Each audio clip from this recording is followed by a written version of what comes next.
taking a walk today to the place where I think I mentioned that I had my first ever really amazing pony experience when I moved here, which was that I had a herd of ponies really gallop towards me when they felt my intention that I would love to meet them so much.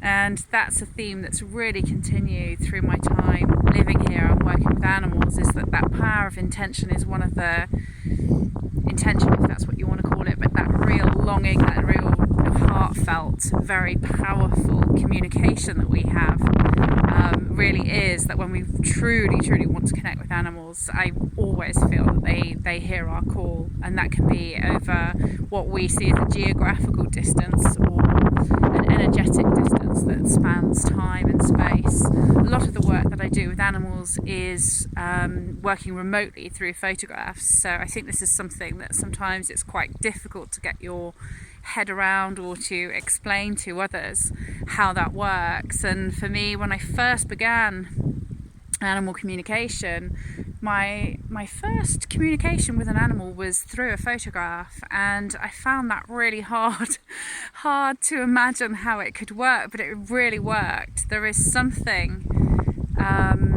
inside of photographs that is holding the energy of that event, that person, that animal, that place. It really holds that feeling. This is why being a photographer now seems like it was such a natural thing to happen for me, because within all the photographs that happen with the animals or people that I'm working with, there's always that feeling of that energy. And as other, I'm sure that you also know from the photography that you've seen, that there is something incredible that's held within photographs that really capture moments and essences of people.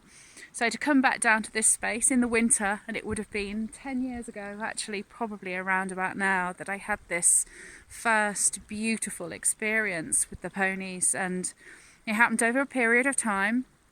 I was walking here every day for a week, 10 days, and then at the very end, the last day that I was looking after two dogs that I was looking after, I was here, and the ponies that I'd seen on the horizon every day throughout those walks, suddenly I just desperately wanted them to come to me. I didn't want to walk to where they were. It was too far for me on that day. And there are some ponies dotted up and around there at the back. It's probably impossible to see, but they came pelting towards us and formed a circle around us, which is very trusting. And it's something I'll never forget. It was a really formative experience, and it's amazing to look back on that 10 years on.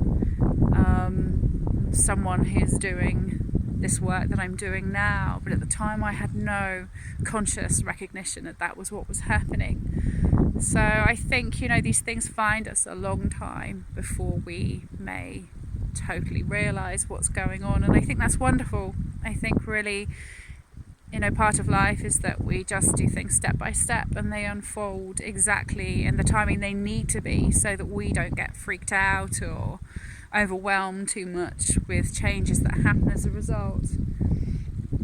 With animal communication, for me, it's brought about a lot of changes in my own life and the way that I view the world and feel the world.